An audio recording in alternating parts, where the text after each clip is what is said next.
अस्सलाम वालेकुम, welcome back. Last lecture में हमने थोड़ी सी HTML की बेसिक थियोरी देखी। अब हम उसके प्रैक्टिकल वर्क की तरफ बढ़ते हैं। तो सबसे पहले हमने देखना है कि HTML की फाइल्स को कैसे बनानी है और उसको हमने काम कैसे करना है।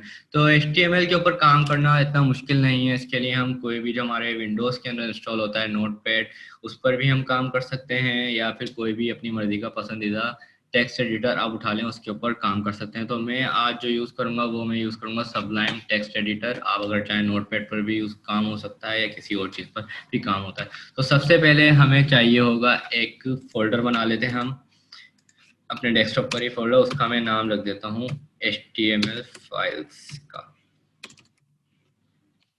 ये मैंने फोल्डर लग दिया है ना। अब मैंने अपना सबलाइम टेक्स्ट ओपन कर रहा हूँ, यहाँ से जाके फोल्डर को ओपन कर लेना है। यहाँ पे डेस्कटॉप पे मैंने रखा था HTML फाइल्स, सिलेक्ट फोल्डर। अब इस फोल्डर में मैं एक फाइल बना लेता हूँ, फॉर एग्जांपल बेसिक।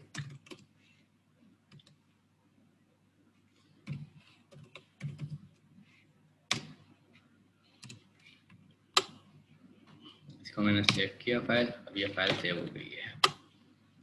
ये हमारे पास हमारी एक फाइल बन गई है basic.html के नाम से। अब हम स्टार्ट करते हैं इसका स्ट्रक्चर। तो सबसे पहले हमने देखना है HTML का स्ट्रक्चर होता कैसे। तो सबसे पहले हमने डिफाइन करना होता है कि जो हमारी फाइल है वो उसका वो है क्या। तो उसके लिए HTML हमें टैग देता है डॉक टाइप, जिसके अंदर हम डिफाइन करते हैं कि ये फाइल कौन सी है। डॉक टाइप HTML करें ताकि ब्राउज़र को ये आइडेंटिफाई हो जाए कि भाई ये जो फाइल यूज़र ने अपलोड की है या जो चल रही है फाइल, ये HTML है। तो हमने इसको ऐसे ओपन करना है तो ये ताकि ब्राउज़र को हो जाए। देन उसके बाद हमने HTML के रियल टैग को यूज़ करना पड़ता है HTML। तो ये फाइल हमारी रेडी हो जाती है। देखें अब मैं आपको दिखाता हूँ वन बाय वन सारा रिमूव करके इससे।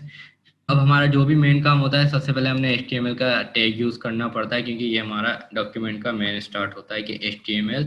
और ये स्टार्टिंग टैग होता है। देखें इसमें सिंपल होता है, स्टार्टिंग टैग और एंड टैग में डिफरेंस ये होता है बस इसकी स्पेलिंग सेम होती है। बस एंड टैग के अंदर हमने एक फॉरवर्ड स्लैश लगा देना होता है ताकि आइडेंटिफाई हो जाए कि ये स्टार्ट टैग है और वो बंद करने वाला है फॉरवर्ड स्लैश के साथ एंड टैग। अब हमने जो भी HTML की फाइल के अंदर काम करना होता है वो सारा इस HTML टैग के अंदर करना होता है। तो नेक्स्ट हमारे पास एट्रीब्यूट जो आता है, हमारा टैग यूज होता है, वो होता है हेड का।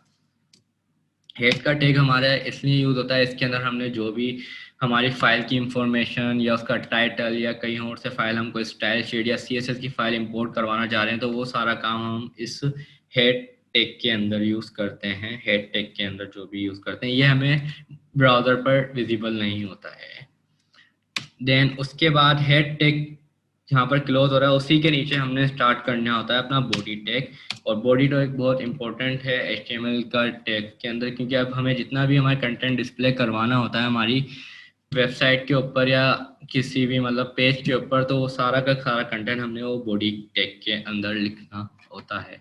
तो ये था सिंपल स्ट्रक्चर HTML फाइल का कि HTML फाइल कैसे क्रिएट की जाती है, उसके कौन से टैग के अंदर क्या काम किया जाता है और क्या है उसका प्रॉपर स्ट्रक्चर।